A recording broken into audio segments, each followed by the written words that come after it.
Hello दोस्तों, welcome to with smart learning app. मेरा नाम है अंकित श्रीवास्तव। मैं फिर से दोस्तों आपके साथ जुड़ चुका हूं पावर शेयरिंग में। दोस्तों, पावर शेयरिंग के पहले पार्ट में आप लोगों ने समझा किस तरीके से बेल्जियम और श्रीलंका में जो कॉन्फ्लिक्ट इतना सारा हो चुका था उसको किस तरीके से मिनिमाइज किया गया। वहां पे पावर शेयरिंग का मॉड्यूल आपने देखा और उसी को हम आगे हमने उस क्लास में समझा। ओके, पिछले क्लास की बात हो गई, अब खत्म। तो भाई आज क्या करना है हमें?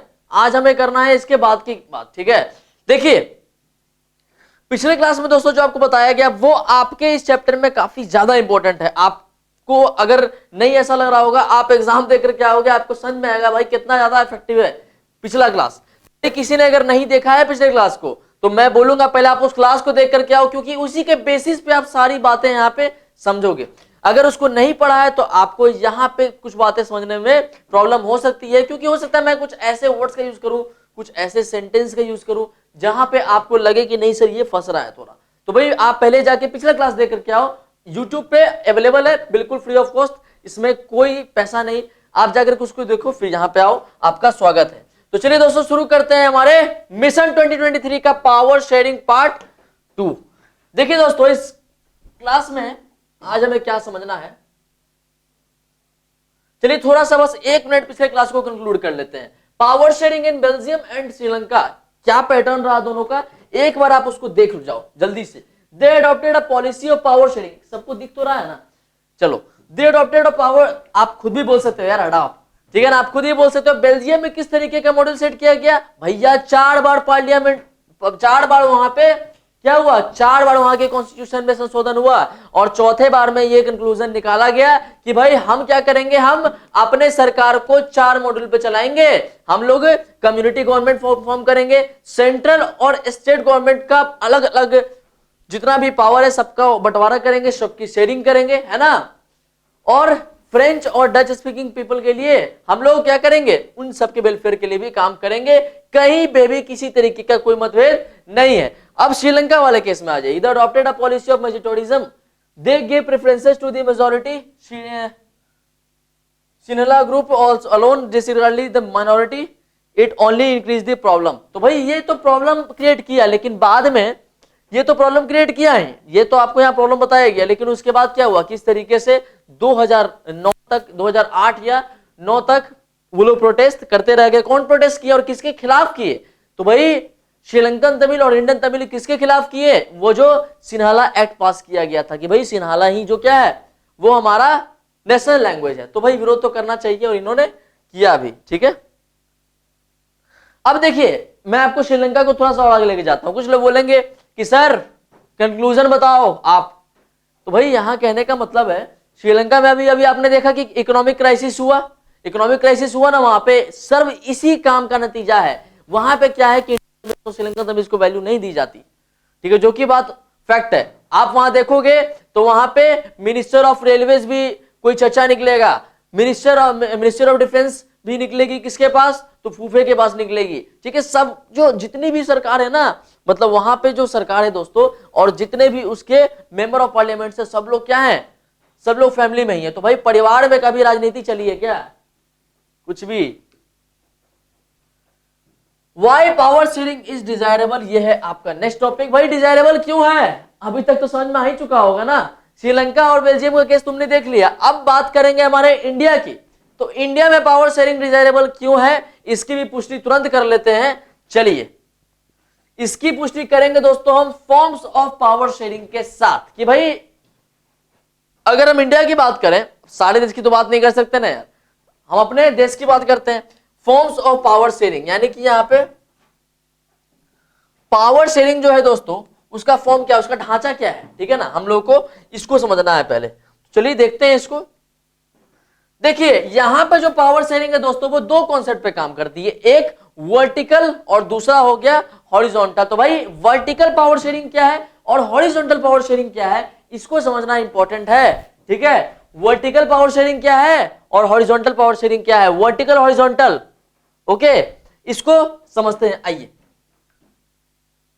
देखिए, जो यहां पे हम कह सकते हैं दोस्तों, यहां पे दोस्तों हम कह सकते हैं कि पहले चलिए देख लेते हैं यहां पे हॉरिजॉन्टल वाले केस को देख लेते हैं। मैंने आपको बोला पावर शेयरिंग दो तरीके से है यहाँ पे, एक वर्टिकल और एक हॉरिजॉन्टल, और भी बताऊंगा आपको। तो चल सबसे पहले यहाँ पे हॉरिजॉन्टल वाले केस को देख लेते हैं, ठीक है।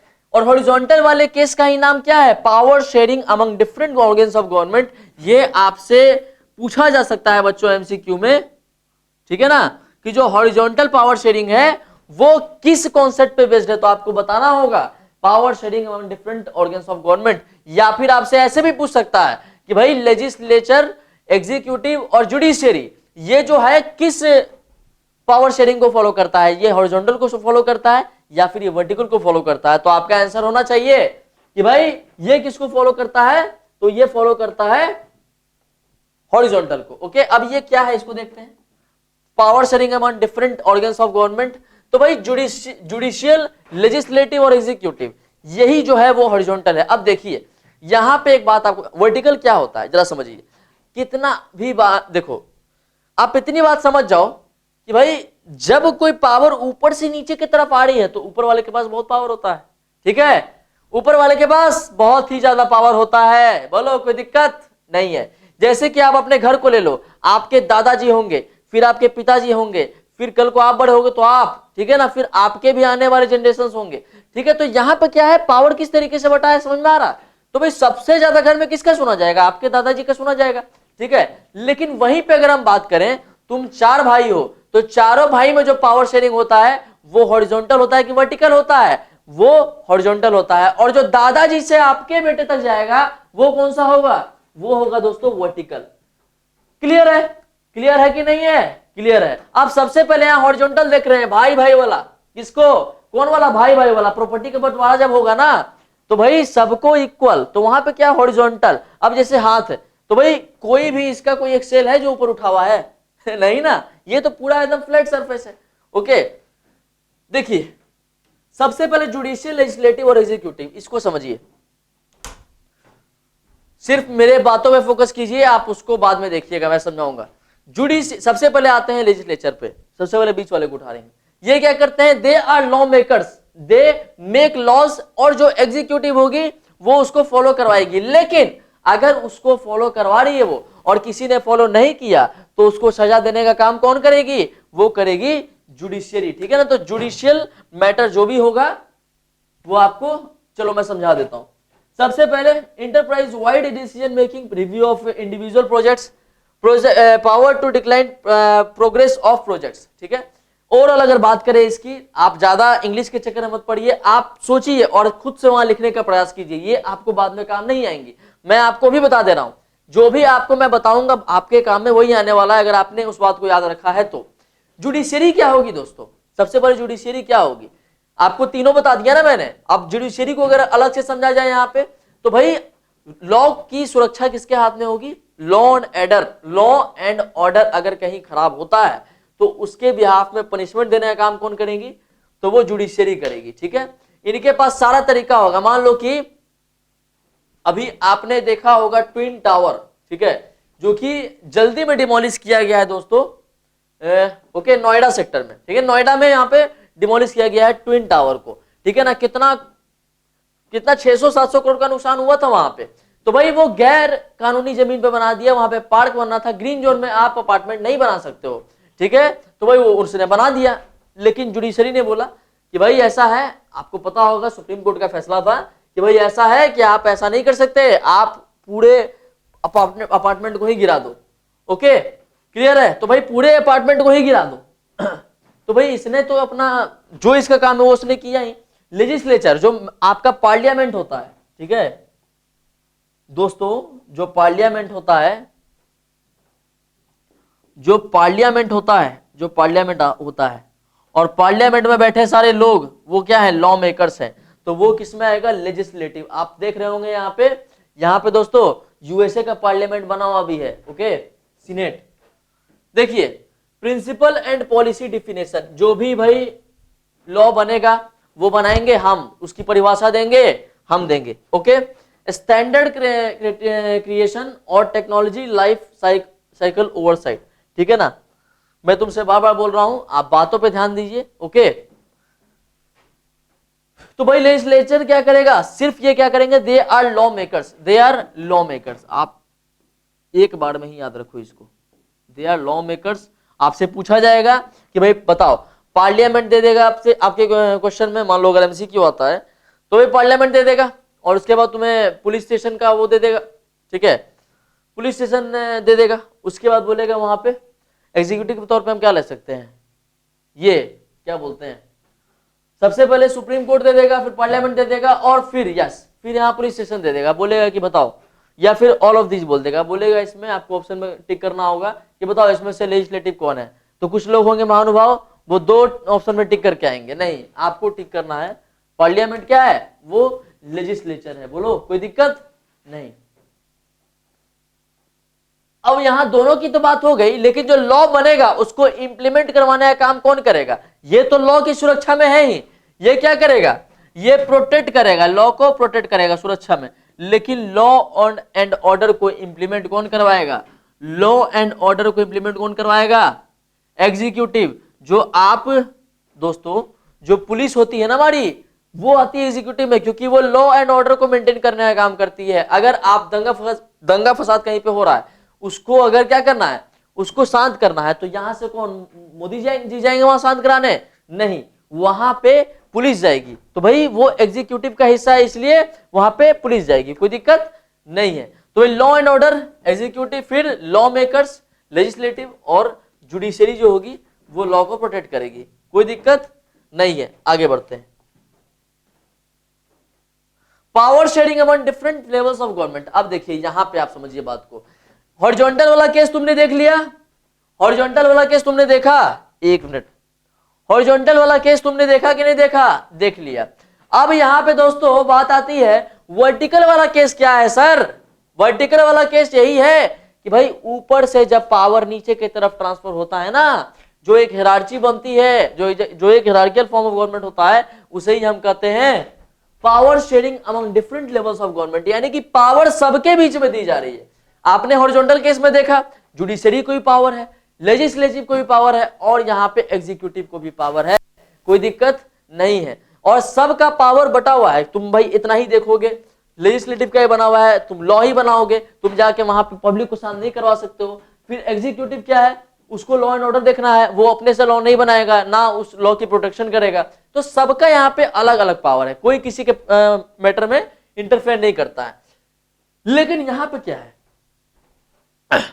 यहां पे क्या है दोस्तों, पावर जब ऊपर से नीचे की तरफ आ रही है, तो ऊपर वाला जो बोलेगा, ठीक है ना, ऊपर वाला जो बोलेगा वो इसके लिए क्या बन जाएगा? मान लो कि मोदी जी है, मोदी जी ने बोला कि सारे घर में बिजली सप्लाई फ्री है, तो भाई आपसे कभी भी बिजली बोर्ड आएगी आपसे पैसा मांगने, नहीं ना। अब मोदी जी देखेंगे किस तरीके से आपको फ्री करना है, ठीक है ना। या फिर जो भी आपकी पावर डिस्ट्रीब्यूटरी बोर्ड है वो क्या करेगी, वो मोदी जी पे आश्रित है अब, ठीक है। ओवरऑल मैं समझाना यही चाह रहा हूं कि जब ऊपर से कुछ बोला जा रहा है तो वो नीचे की तरफ क्या आना चाहिए, रोटेट होते रहना चाहिए, ऑर्डर, ओके। फिर अब देखिए, जैसे कि यहां पे जो एडमिनिस्ट्रेटिव स्ट्रक्चर ऑफ इंडिया है, सबसे पहले क्या है, गवर्नमेंट ऑफ इंडिया। सबसे ऊपर कौन है?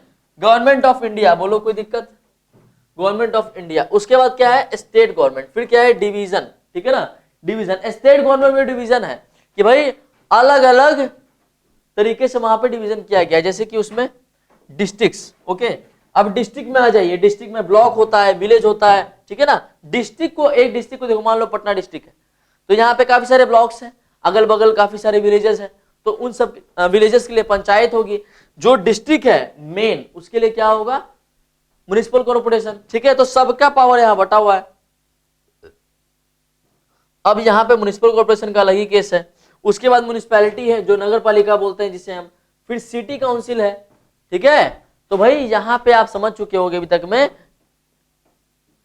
कि पावर शेयरिंग जो है वर्टिकली किस तरीके से बटी हुई है, ठीक है ना। तो सबसे पहले गवर्नमेंट ऑफ इंडिया, इसके पास बहुत ही ज्यादा पावर है। ये जो बोलेगा वो स्टेट गवर्नमेंट के लिए रूल्स एंड रेगुलेशन हो जाएगा। स्टेट गवर्नमेंट जो अपने स्टेट में बना रहे हैं रूल्स, ठीक है। ये देखिए, आप जब अपर स्टैंडर्ड में जाओगे ना, तो आपको directive principle of state policy पढ़नी है। क्या? डीपीएसपी। हर एक स्टेट के लिए ये काफी ज्यादा पावरफुल होता है, डीपीएसपी, ठीक है। DPSP, directive principle of state policy, मतलब कि स्टेट की किसी पॉलिसी में इनका कोई कहने का मतलब नहीं, आप नहीं बोल सकते हैं। कुछ ऐसी बातें हैं जिसको आप फॉलो करा सकते हैं, बाकी कुछ नहीं। अब यहाँ पे फ्री एजुकेशन मिलनी चाहिए कि नहीं मिलनी चाहिए, इसमें गवर्नमेंट ऑफ इंडिया कुछ नहीं बोल सकती है। आप देना है दो, कोई दिक्कत नहीं है, आप आलोचना भले ही कर सकते हो, आप फ्री हो, कोई भी सरकार फ्री है, ठीक है। उसके बाद डिवीजन के बाद डिस्ट्रिक्ट में दोस्तों आपको मैं बता दूं, यहां पे लोकल सेल्फ गवर्नमेंट ही कहलाती है। यहां पे जो आप बोलते हो ना पंचायत, म्युनिसिपल कॉर्पोरेशन, तो ये सब लोकल सेल्फ गवर्नमेंट का ही नतीजा है। ताकि देखिए डिस्ट्रिक्ट बहुत बड़ा होता है, उसमें काफी सारे गांव आते हैं, काफी सारे तहसील आते हैं, काफी पंचायतें आती हैं, तो उन सब का फैसला लोकल सेल्फ गवर्नमेंट ही लेती है। लोकल सेल्फ गवर्नमेंट की दो कैटेगरी, एक पंचायत और दूसरी यहां पे आप देख सकते हो म्युनिसिपल कॉर्पोरेशन। म्युनिसिपल कॉर्पोरेशन, जब तुम बहुत आगे के स्टैंडर्ड में जाओगे तब तुमको पता चलेगा कि इसका जो जिक्र है, अगर हम पंचायत की बात करें तो 243 में है, और अगर हम म्युनिसिपल कॉर्पोरेशन की बात करें तो 244 में। कोई दिक्कत नहीं है, ओके। आगे बढ़ जाए, हालांकि ये तुम्हारे लिए जरूरी नहीं था, मैंने एक एक्स्ट्रा नॉलेज के तुमको बता दिया। अब इसके बाद की बात करते हैं। यहां तक समझने में किसी को कोई दिक्कत तो नहीं है। डिस्ट्रिक्ट में किसी को कंफ्यूजन अगर होगा, तुम सिर्फ इतना ही याद रखोगे कि भाई एक म्युनिसिपल कॉर्पोरेशन, दो सिस्टम पे चलता है लोकल सेल्फ गवर्नमेंट, एक पंचायत और दूसरा म्युनिसिपल कॉर्पोरेशन, ओके। तो भाई यहाँ पे म्युनिसिपल कॉर्पोरेशन, म्युनिसिपैलिटी और सिटी काउंसिल सब म्युनिसिपल कॉर्पोरेशन का हिस्सा है, ओके, कोई दिक्कत नहीं है। उसके बाद दूसरा पंचायत, पंचायत में क्या आएगा तुम्हारा, ग्राम पंचायत, नगर पंचायत, ओके, ग्राम पंचायत, माफ कीजिएगा। अब इसके बाद देखते हैं power sharing among different social groups. अब काफी सारे ग्रुप्स होते हैं, उन सब के बीच में पावर शेयरिंग किस तरीके से है। काफी सारे ग्रुप्स होते हैं जिसमें पावर शेयरिंग होती है। अब सोशल ग्रुप्स की बात की जाए, देखिए होता क्या था इंडिया में, अगर हम आजादी के बाद की बात करें तो काफी सारे ग्रुप्स ऐसे थे जिनको उनके पावर का पता ही नहीं था कि भाई मेरी पावर क्या है, ठीक है। जैसे कि औरतें हैं, उनको सिर्फ अपनी पावर का पता इतना था कि रोटी बेलो और घर पालो, यही होता था बस, उनको अपने पावर का पता नहीं था ओवरऑल अगर बात की जाए तो। देखिए पावर शेयरिंग सोशल ग्रुप में किस तरीके से, जो मार्जिनलाइज्ड ग्रुप है, ठीक है ना, जो हमारे ग्रुप, हमारे सोसाइटी के जो छोटे मोटे ग्रुप है, ठीक है ना, जिनको मानते हैं, हालांकि वो छोटे हैं नहीं, ठीक है ना, जो अपने आप को मानते हैं कि हम मार्जिनलाइज्ड हैं, हम काफी छोटे से ग्रुप है, काफी कम पॉपुलेशन में है, काफी कम पॉपुलेशन में है, तो भाई उन्हीं के लिए ये काम करता है पावर शेयरिंग। देखिए जैसे कि दोस्तों आपको पता है कि जो दलित वर्ग है, ठीक है, माइनॉरिटी बोलते हैं जिसको हम लोग, दलित। देखिए एक बात बताता हूं, तुम लोग को कंफ्यूजन होता होगा कि भाई माइनॉरिटी क्या है सर। देखिए जो एक कम्युनिटी किसी पर्टिकुलर, कोई एक पर्टिकुलर इथिकल क्लास होता है, उसे ही हम कहते हैं यहाँ पे माइनॉरिटी। अब इथिकल क्या है तुमको चैप्टर के शुरू में बता दिया है, जो कि पर्टिकुलर रेस के कास्ट जेंडर को फॉलो करता है, वो होता है इथिकल ग्रुप, ठीक है, इथिकल ग्रुप। और इसी को हम अगर दूसरे लफ्ज में बोले तो वो हो जाएगा माइनॉरिटी, ओके। दूसरे लफ्ज में इस तरीके से भी नहीं बोल देना है, हाँ उनकी पॉपुलेशन कम है तो यहां पे बोल सकते हैं माइनॉरिटी। जैसे कि हिंदुस्तान में जो मुस्लिम्स हैं वो माइनॉरिटी में आएंगे क्योंकि उनकी पॉपुलेशन कम है, कोई दिक्कत। दलित जो हैं वो आएंगे माइनॉरिटी में आएंगे। इनके लिए जो बाबा भीमराव अंबेडकर हैं, इनके लिए बहुत ज्यादा लड़े थे, ठीक है, इनके लिए बहुत ज्यादा लड़े थे कि भाई इनको इनका अधिकार मिलना चाहिए, इनको दोस्तों इनका अधिकार मिलना चाहिए। जो भीमराव अंबेडकर, आप सब में से जो नहीं जानते हो इनके बारे में, भाई देश छोड़ दो। तो भाई पावर शेयरिंग जो है, जो पावर शेयरिंग है वो दलितों में भी काफी डिफरेंट तरीके से की गई है। उनको मौका दिया गया है कि भाई आप जाओ और सरकार में के अंडरटेकिंग, जैसे कि गवर्नमेंट अंडरटेकिंग्स में भी उनको काफी ज्यादा पार्टिसिपेशन दिया गया है कि हाँ भाई तुम वहां पे अपनी गवर्नमेंट बना सकते हो। अगर हम पार्लियामेंट की बात करें तो उसमें कुछ एमपी के सीट्स हैं जो कि इनके लिए रिजर्व्ड हैं। अगर हम इनको छोड़ के वुमेन पे आए, जैसे कि फीमेल्स, ओके, वुमेन ही बोलते हैं भैया, ठीक है, इन पे आए तो ये एक दूसरे सोशल ग्रुप्स हैं जो कि अपने आप को माइनॉरिटी समझते हैं, ठीक है। तो इनके लिए भी काफी सारा रिजर्वेशन है जगह जगह पे। अगर आप जॉब्स की बात करोगे, अगर दोस्तों आप जॉब्स की बात करोगे तो उनको पावर है, रिजर्वेशन क्या होता है? पावर ही ना होता है गोचू। जॉब्स, उसके बाद अगर बात करें तो जॉब्स के बाद और क्या हो सकता है यहां पे? इलेक्शन में, है ना, इलेक्शन में अगर मैं अभी आपको मैं बता रहा था लोकल सेल्फ गवर्नमेंट के बारे में, तो भाई इनको इलेक्शन में लगभग 33% रिजर्वेशन है इनका। अगर ये खड़ी होती है इलेक्शन में तो 33% सीट महिलाओं का ही है, कोई दिक्कत नहीं है। अब देखिए इसके बाद की बात करते हैं, दलितों को भी रिजर्वेशन दिया गया है हर जगह, इनको भी जॉब वगैरह में दिया गया है। फिर इलेक्शन में इनको भी दिया गया है क्या? पावर। भैया पावर जो है सोशल ग्रुप में भी बांटा गया है, यहां पे क्लियर हुआ? किसी को समझने में कोई दिक्कत? किसी को समझने में कोई दिक्कत नहीं है। तो power sharing among social groups बोला जाएगा तो आप दलित्स का, वुमेन्स का एग्जांपल दे सकते हो यहाँ पे कि हाँ भाई यहाँ पे कुछ सोशल ग्रुप्स हैं जिनको पावर उनके हिसाब से दिया गया है, जो उनकी डिमांड है, जो होनी चाहिए, जो ऑथेंटिक डिमांड होनी चाहिए, उसी के बेसिस पे यहाँ पे पावर शेयरिंग है। अब इसके बाद की बात करते हैं। इसके बाद आता है दोस्तों power sharing among political parties and pressure group. इसके पहले आप जल्दी से इसको देखो, मुझे आप 1 मिनट का समय दो।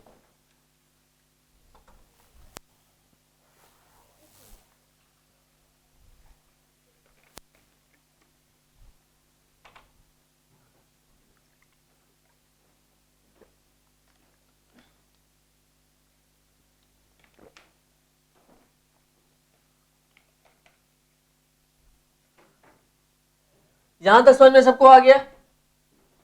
Power sharing among different groups की बात होगी तो आप में से किसी को कोई दिक्कत नहीं होनी चाहिए। अब देखिए इसके बाद की बात करेंगे दोस्तों, इसके बाद की बात करेंगे। Power sharing among political parties and pressure groups, ये क्या है? पॉलिटिकल पार्टीज में पावर शेयरिंग क्यों, और ये जो प्रेशर ग्रुप्स है इनमें पावर शेयरिंग क्यों? पहले आप समझिए पॉलिटिकल पार्टीज क्या है और प्रेशर ग्रुप्स क्या है, उसके बाद मैं आपको बताऊंगा आगे की बात। देखिए पॉलिटिकल पार्टीज क्या होती हैं दोस्तों? देखिए आप सभी को पता है कि हमारे देश के डेवलपमेंट में, हमारे देश को डेवलप करने के लिए किसी एक बंदे की वो काम नहीं है, उसके लिए पूरी एक क्या कह सकते हैं यहाँ पे एक लोगों का झुंड लगता है, क्लस्टर ऑफ पीपल्स लगते हैं, किसी एक पर्टिकुलर ऑर्गेनाइजेशन का फॉर्मेशन होना चाहिए।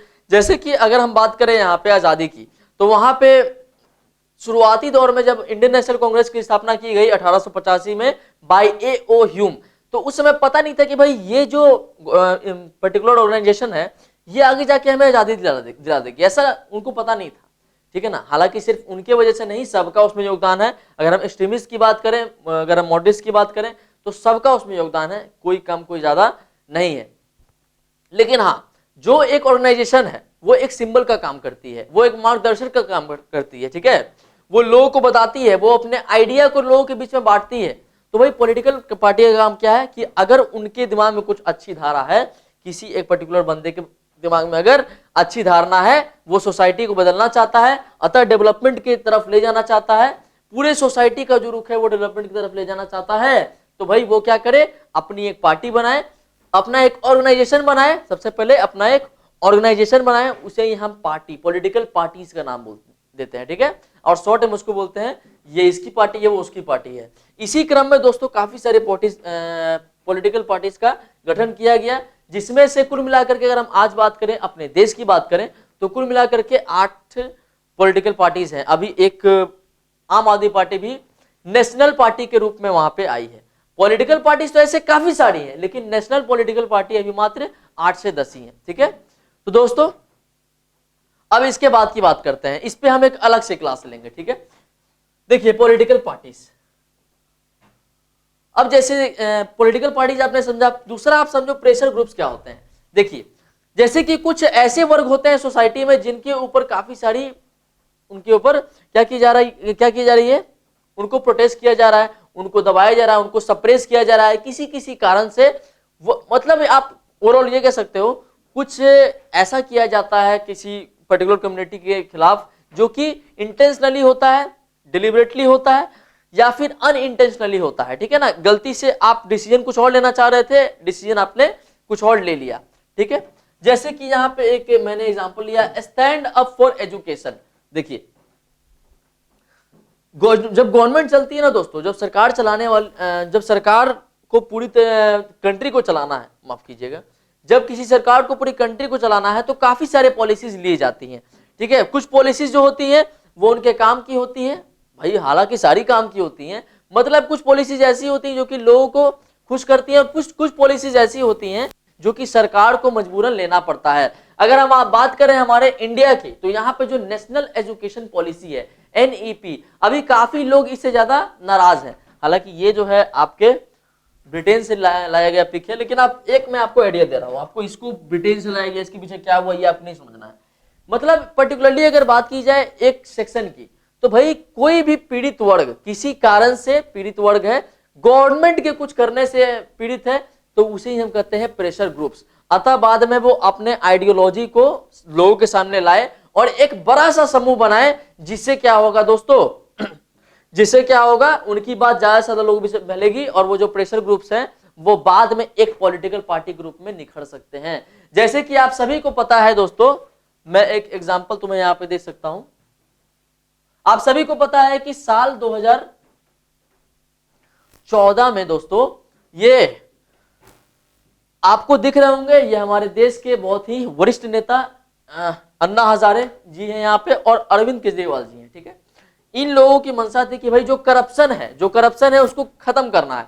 तो ये हम कह सकते हैं कि इस जगह पे ये लोग प्रेशर ग्रुप्स हैं, ओके, ये लोग क्या है, प्रेशर ग्रुप्स हैं। ये अपनी धारणा लोगों के सामने लाना चाह रहे हैं, और बाद में जाकर के इन्होंने एक पार्टी बना ली, ठीक है, इन्होंने एक पॉलिटिकल पार्टी बना ली और अपनी धारणा को काफी ज्यादा लोगों के बीच में ले गए, और फिर क्या हुआ, ये इलेक्शन भी जीते और दिल्ली की सरकार बना लिए यहाँ पे, ठीक है। तो कि आपने देखा किस तरीके से एक प्रेशर ग्रुप था जो कि एक पॉलिटिकल पार्टी बन गई यहाँ पे, ठीक है। तो भाई सबसे पहले आपके पास एक पर्टिकुलर आइडियोलॉजी होनी चाहिए पॉलिटिकल पार्टी बनने के लिए, ठीक है। अब आइए की बात करते हैं, ठीक है। अभी देखिए यहां पे भी आपको समझ में आना चाहिए। देखिए पॉलिटिकल पार्टीज में होता है दोस्तों, पक्ष और विपक्ष होता है, ठीक है। हो सकता है कि मेरे कुछ करने से आपको पसंद नहीं है और आपके कुछ करने से मुझे पसंद नहीं है, ठीक है। आपने इन लोगों का तो एग्जांपल यहाँ पे समझ ही लिया होगा कि भाई कितनी बार महागठबंधन टूटी और कितनी बार जुट गई। अभी जो सरकार है महागठबंधन की है, अभी क्या है कि ये जो आप देख रहे हो यहाँ पे इस साइड लालू यादव जी और इस साइड दोस्तों नीतीश कुमार जी, इन लोगों में काफी बार मुठभेड़ हुआ और काफी बार ये लोग अलग भी हो गए इस कारण से, ठीक है ना। बेसिकली समझाना आपको यहाँ पे ये चाह रहा हूं कोलिजन गवर्नमेंट के बारे में। देखिए जब आप अपनी बात को लोगों के सामने रखना चाहते हो, आप देश का भला करना चाहते हो, तो आप पार्टी बनाते हो, तो लेकिन आपको सरकार बनाने के लिए पार्टी तो आपने बना ली, और पार्टी के बनाने के बाद आपको पूरे उस पर्टिकुलर जोन में सरकार बनानी है आपकी, तो उसमें आप क्या करते हो, इलेक्शन लड़ते हो। अगर इलेक्शन में आपकी कुछ सीटें कम आ गई, जैसे हम एग्जाम देते हैं तो कट ऑफ होता है, कट ऑफ स्कोर होता है ना कि भाई इतना कट ऑफ पार कर जाओगे तो तुम्हारा सिलेक्शन पक्का है, ठीक है। तो भाई इन लोगों का भी एक क्राइटेरिया होता है कि भाई इतना सीट लाना जरूरी है, ठीक है, कोई दिक्कत नहीं है। तो ये लोग क्या करते हैं कि जब काफी ज्यादा सीट मिल गया लेकिन कट ऑफ पार नहीं कर पाए, तो दो पार्टी आपस में मिलती है। जैसे 50 कट ऑफ था, एक पार्टी का आया 30, एक पार्टी का आया 40, सरकार किसी की नहीं बनी। हाँ लेकिन अगर दोनों मिला लिया जाए तो भाई यहां पे हो सकता है कि नहीं हो सकता है, बिल्कुल हो सकता है, ठीक है ना। 50 कट ऑफ था, 30-40 आया, टोटल मिला के 70 हो गया, 50 से भी ज्यादा पूरी सीट अपनी। तो भाई कोलिजन गवर्नमेंट क्या होता है आप सभी को पता है। फिलहाल दोस्तों जो सबसे संगीन मामला चल रहा है हमारे देश में, वो क्या चल रहा है, नेशनल एजुकेशन पॉलिसी का, उसको हम नहीं छोड़ेंगे। लेकिन जो बिहार की बात अगर करें तो शराबबंदी का मुद्दा चल रहा है, इस पे मैं आपसे बात करूंगा। ये लेक्चर मैं कंक्लूड करना चाह रहा हूं इस बात के साथ एक्चुअली कि जो शराबबंदी है इस पे हम बात करेंगे, थोड़ी सी विस्तारित रूप से बात करेंगे, ठीक है। तो भाई किस तरीके से पावर शेयरिंग हो रही है समझ में आया, कोई दिक्कत इसमें नहीं। तो पॉलिटिकल पार्टीज और प्रेशर ग्रुप में जो हम कह सकते हैं यहाँ पे कि पावर शेयरिंग है वो किस तरीके से है, आई होप आपको पूरी तरीके से क्लियर हो चुका होगा। तो दोस्तों इसी के साथ दोस्तों मैं अपने बात को विराम देना चाहता हूं, और इसके बाद आपको जैसा पता है कि ये चैप्टर आपका पूरी तरीके से कंप्लीट हो चुका है। नेक्स्ट टॉपिक जब हम शुरू करेंगे तो मुझे ऐसा लगना चाहिए कि भाई आपने पहले जो पढ़ाया गया आपने इन सारी चीजों को देखा, और विश्वास मानिए आप लोग, ये जितनी बातें आपको इस क्लास से बताई गई हैं उससे ज्यादा आपसे नहीं पूछने जा रहा है। कोई भी किसी भी एग्जाम में बैठ जाओ आप 10th के, भाई आपसे नहीं पूछना जा रहा है, ठीक है ना। किसी भी स्टेट बोर्ड की बात करें या फिर हम सेंट्रल बोर्ड की बात करें, इससे ज्यादा क्वेश्चन नहीं पूछा जाता है। अगर आपने फोकस करके पूरे क्लास को देखा है तो भाई कोई दिक्कत नहीं है, ओके। और इसके बाद हम लोग क्वेश्चन क्लास करेंगे इसका, ठीक है ना, क्वेश्चन की पूरी सीरीज चलेगी हमारी, उसमें मैं आपसे काफी सारी बातें डिस्कस करूंगा। तो दोस्तों आज के लिए इतना ही रहने देते हैं, फिर मिलते हैं नेक्स्ट क्लास में। Thank you so much.